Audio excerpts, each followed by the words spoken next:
ইমাম গাজ্জালী রহমতুল্লাহ বলেন, সমস্ত প্রশংসা একমাত্র ওই আল্লাহর জন্য, যিনি বড় বড় জালেম ও অত্যাচারী লোকদের ঘাড় মৃত্যুর দ্বারা মটকাইয়া দিয়াছেন এবং বড় বড় বাদশাদের কোমর মৃত্যুর দ্বারা ভাঙিয়া দিয়াছেন। আবার বিরাট ধন ভাণ্ডারের মালিকদের সমস্ত আশা ভরসা মৃত্যুর দ্বারা ধূলিসাৎ করিয়া দিয়েছেন।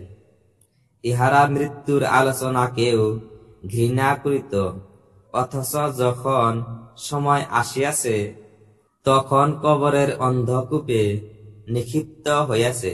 ঝলমলে বিজুলি বাতির আলো এবং নরম নরম বিছানা হইতে কবরের অন্ধকারে পৌঁছাইয়া গিয়াছে।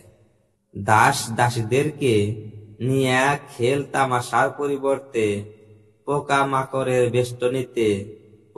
মাকড়ের বেষ্টনীতে আবদ্ধ হইয়াছে। ভালো ভালো খানা পিনা ও বন্ধু বান্ধবের আসরের পরিবর্তে নির্জনতার প্রকোষ্ঠে আবদ্ধ হইয়াছে। তাহাদের মজবুত দুর্গ কি তাহাদিগকে মৃত্যুর করাল গ্রাস হইতে রক্ষা করিতে পারিয়াছে? সুতরাং তিনি একমাত্র আল্লাহ, যাহার শক্তিমত্তার মধ্যে আর কেহ শরীক নাই। মৃত্যু যখন অবধারিত, মাটির নিচে যখন যাইতেই হইবে, মুনকির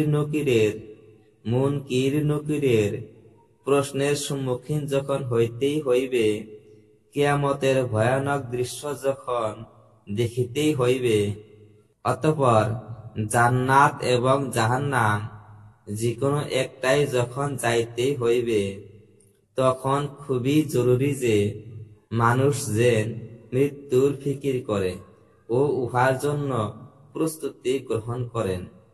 মৃত্যু সম্পর্কে আল্লাহ পাক ফরমাইছেন, হে নবী, আপনি বলিয়া দিন, যেই মউত হইতে তোমরা পালাইতেছ, উহা তোমাদিগকে নিশ্চয় পাকড়াও করিয়া ফেলিবে। অতঃপর সেই আল্লাহর দিকে তোমরা প্রত্যাবর্তন করিবে, যিনি গায়েব এবং জাহের সব কিছুই জানেন। তারপর তিনি তোমাদের যাবতীয় কৃতকর্মের খবর জানাইবেন।